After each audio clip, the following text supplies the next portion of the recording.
Chers amis, bonjour. Nous sommes contents d'être ensemble pour la présentation de la leçon de ce matin. Nous allons nous disposer pour la prière. Éternel notre Dieu, notre Père, nous connaissons que nous sommes des créatures qui sont importantes dans nos yeux, Seigneur.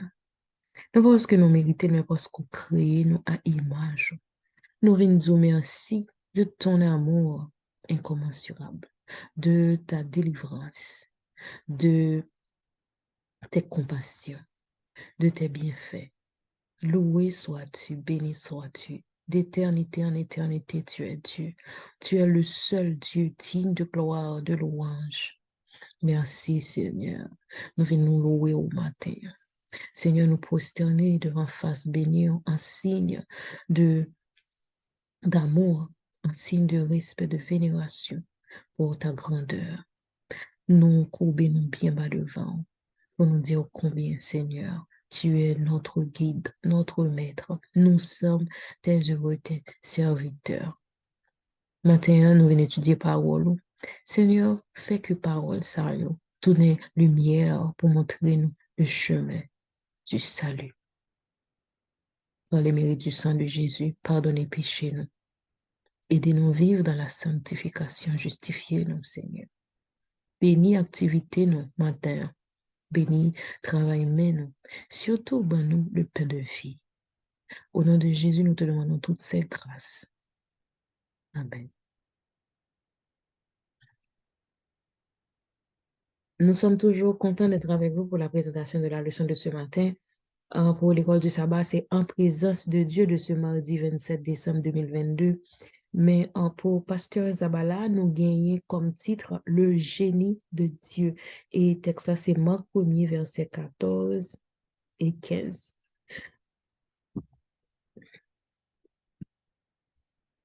Après que Jean eut été mis en prison, Jésus se rendit en Galilée. Il y proclamait la bonne nouvelle venant de Dieu. Le moment fixé est arrivé, disait-il, car le royaume de Dieu s'est approché. Changez de comportement et croyez à la bonne nouvelle. À votre avis, quelle est la principale différence entre le christianisme et les autres religions? La principale, en fait, nous allons regarder le texte ça, Marc 1er, verset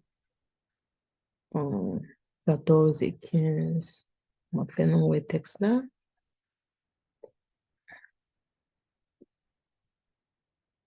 Après que Jean eut été livré, Jésus alla dans la Galilée, prêchant l'évangile de Dieu. Il disait, le temps est accompli et le royaume de Dieu est proche. Repentez-vous, changez de comportement et croyez à la bonne nouvelle. Et différence qu'il y a entre le christianisme et les autres religions, selon Timothée Keller, il dit que c'est parce que le christianisme portait au monde de bonnes nouvelles. Bonne nouvelle équivaut à parler de l'évangile parce que le mot grec euagelion, excusez-moi ma prononciation, qui veut dire bonne nouvelle, c'était un mot qu'on utilisait les messagers pour tes bonnes nouvelles, c'était qu'on bali la récompense. C'est-à-dire, selon Barclay, William Barclay, qui est spécialiste du grec classique, il dit nous, évangile désigné une récompense, c'était qu'on bali monde qui portait bonnes nouvelles. Par exemple, le commencement de l'évangile de César Auguste, c'est-à-dire la naissance de l'empereur romain, qui c'est comme le commencement d'une série de bonnes nouvelles pour le monde. C'est-à-dire le mot évangile d'abord, il existait dans le milieu profane. Il était désigné l'annonce d'un fait important qui s'est produit dans l'histoire. C'est ça qui fait que le génie de Dieu, pour entrer en communication avec nous, utilisait des termes que nous comprenons qui étaient déjà existés. Les Marc dit Jésus est allé en Galilée, il a proclamé la bonne nouvelle venant de Dieu, c'est-à-dire que Jésus a proclamé quelque chose de grand qui commençait à se produire dans l'histoire de l'humanité, c'est-à-dire la bonne nouvelle que le royaume de Dieu approchait non pour le condamner nous, mais que nous capables de sauver par le royaume de Dieu. C'est ça que la bonne nouvelle qui vini joindre nous. Et déjà, les anges, t'es un ange qui était révélé bonne nouvelle ça au berger à la naissance de Jésus. Selon le texte nous est lié là dans Luc 2, verset 10 et 11 qui dit aujourd'hui, dans la ville de David, il vous est né un sauveur qui est le Christ, le Seigneur. Et commencement verset dit, soyez sans crainte, car je vous annonce la bonne nouvelle d'une grande joie qui sera pour tout le peuple. La bonne nouvelle, c'est-à-dire l'évangile. Là, nous avons des mots, l'évangile, il veut dire la bonne nouvelle. Prêchant l'évangile de Dieu, c'est-à-dire prêchant, proclamant la bonne nouvelle venant de Dieu, selon une autre version. L'évangile, c'est la bonne nouvelle.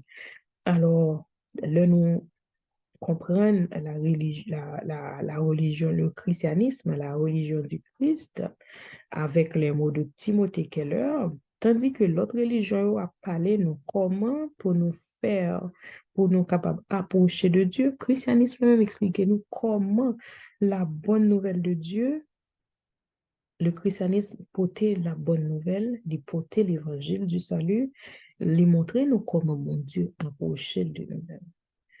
Et la prière aussi, merci Père, parce qu'avant que nous t'aimions, tu nous as aimés. Parce qu'avant que nous te cherchions, tu nous as cherchés. Et parce que par ton Fils, tu nous as trouvés.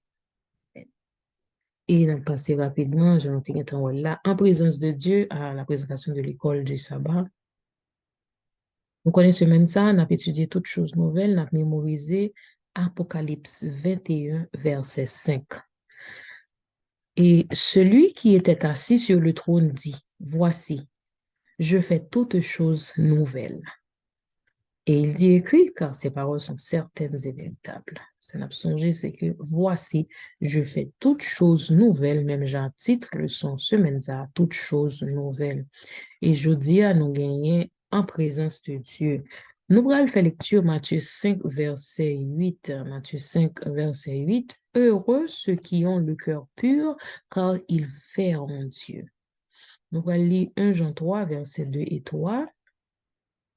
Bien-aimés, nous sommes maintenant enfants de Dieu, et ce que nous serons n'a pas encore manifesté. Mais nous savons que lorsque cela sera manifesté, nous serons semblables à lui parce que nous le verrons tel qu'il est. Et moi, je voulais lire quelques versets qui continuent. Quiconque a cette expérience en lui se purifie. N'importe qui a une expérience à purifier, tête comme bon Dieu lui-même est pur. Et n'importe qui transgresser la loi, yo péché parce que péché, c'est transgression de la loi.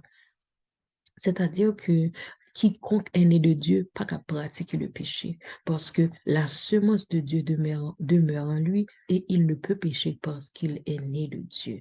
Nous-mêmes, si nous péché, selon verset 8 là, celui qui pêche est du diable. Mon qui vivre dans le péché, qu'on ait pardon, mais qui accepte, ok, m'a pardonné après, m'a continué le péché. C'est le péché est du diable. Le diable pêche dès le commencement. Mais là, nous avons le Fils de Dieu, n'a essayé d'approcher nous de Dieu et comme ça, nous pas pratiquer le péché. Quiconque est né de Dieu ne pratique pas le péché et quiconque pêche est du diable, car le diable pêche dès le commencement.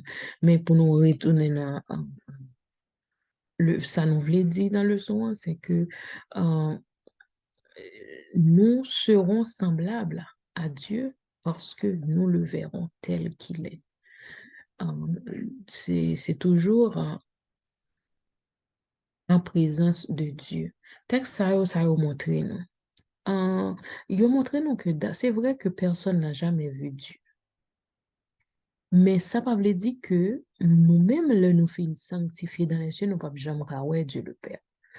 Nous pas jamais voir Dieu. Bon, nous, personne n'a jamais vu Dieu, c'est après la chute, vient péché, nous connaissons que Dieu est saint, nous pas capables parce que nous sommes pécheurs. Cependant, passage ça, on nous fait nous dit nous que c'est même Jean qui t'a parlé dans Jean 1er verset 18 qui te dit personne n'a jamais vu Dieu. C'est même Jean encore dans 1 Jean 4 verset 12 qui dit nous que nous le verrons tel qu'il est, selon 1 Jean 3, versets 2 et 3, texte nous saute tout à l'heure. Personne n'a jamais vu Dieu, selon 1 Jean 4, verset 12 et Jean 1er, verset 18. Nous pas bien fait lecture ça.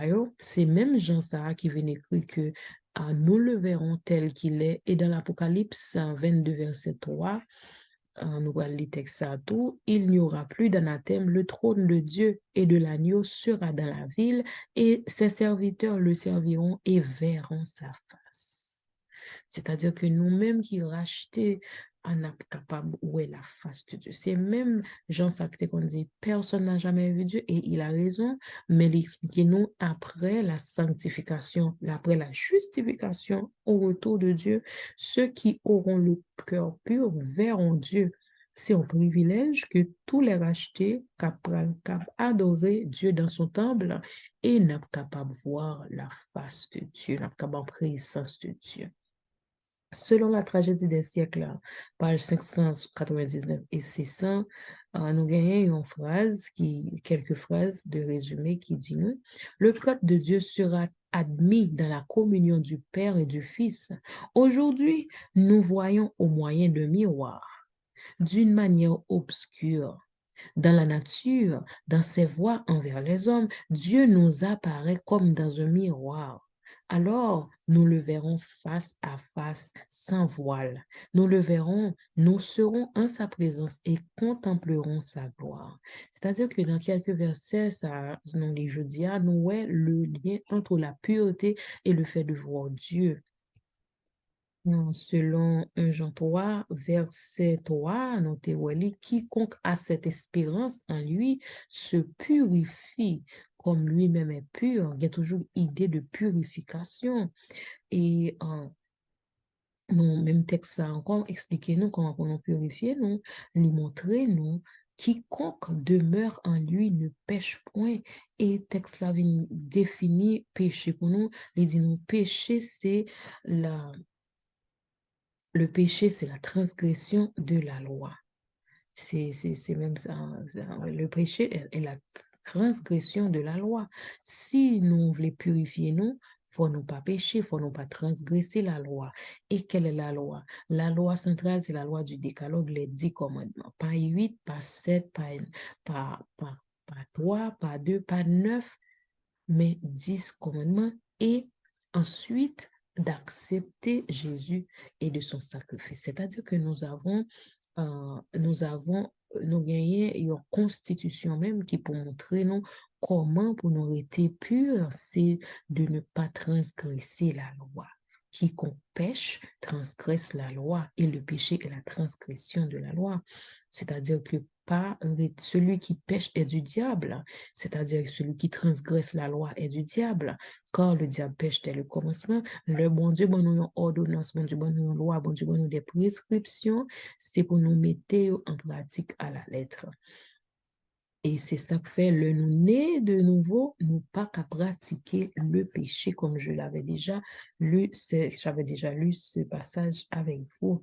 C'est-à-dire que notre place au ciel, et nous gagner le salut par la mort et la résurrection de Jésus.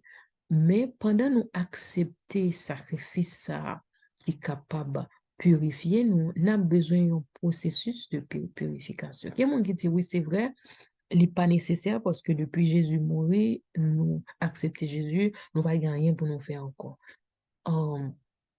Parce que là, on gauche là, lui-même, il était dans le ciel, en fait, entre guillemets, il était recevoir le salut parce qu'il était juste accepter Jésus. Mais si nous vivons, nous avons continuité, nous avons temps à vivre, nous gagnons en temps, en espérance de vie sur cette terre, nous avons un processus de purification sous ça cap aider nous préparer nous pour aller dans le ciel. Et comment nous capables de purifier nous, c'est obéir à la parole de Dieu. En d'autres termes, pas transgresser la loi de Dieu. Et en d'autres termes, c'est mettez en pratique toutes les ordonnances de Dieu et cherchez toujours le royaume des cieux. Et finalement, 1 Pierre, 1er verset 22, dit-nous, ayant purifié vos âmes en obéissant à la vérité, pour avoir un amour fraternel sincère, et aimez-vous ardemment les uns les autres de tout votre cœur. L'amour du prochain, c'est vraiment au cœur même des lois de Dieu. Si nous connaissons le commandement du 5e au 10e commandement, mais le commandement qui est semblable, mais qui est le commandement central, c'est l'amour de Dieu, du premier commandement à 4e commandement. Je souhaite nous passer un bon mardi. À demain, si Dieu veut. Si vous avez des questions, nous sommes disponibles pour vous aider. Bonne journée.